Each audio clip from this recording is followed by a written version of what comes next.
Blessed morning to us all. Today is a Sunday at wala kaming lakad ni Alaga. So I'm so grateful.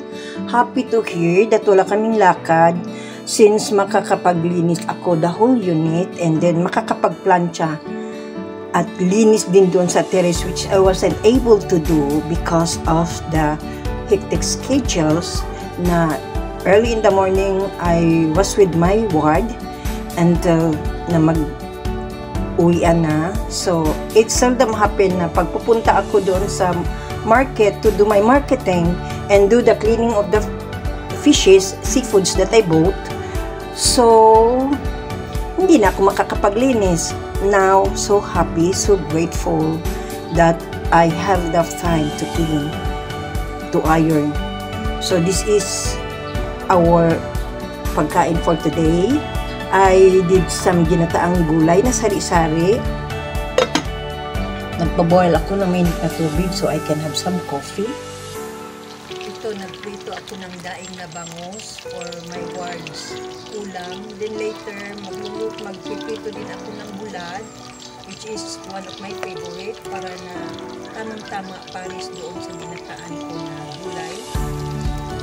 I was supposed to do the salad pero naisip ko tomorrow na lang because tomorrow is a Monday na mas madali itong i-prepare para na pang-almusal ng aking alaga. Ito na guys, luto na. Itong bulad ko, nilalagay ko na ng Tupperware kasi para paglabas ng alaga ko. Tatakpan ko na kaagad ganun kasi hindi nila gusto yung amoy ng bulad. And then ito yung gagawin kong suka. Hindi ito sponsored nabili ito ng aking boss doon sa Unbox. Titikman namin kasi ito pa lang yung first time bubuksan ko. So, this is it. Ayan yung aming water na may basil leaves. Ayan yung lemonade ng aking alaga na talagang may pure lemon at saka honey. And then, there's the daing na bangus and the ginataang gulay. And then, there's the sausawan for the bangus. And then, yan yung aming food, rice namin. Okay. So, this is for now.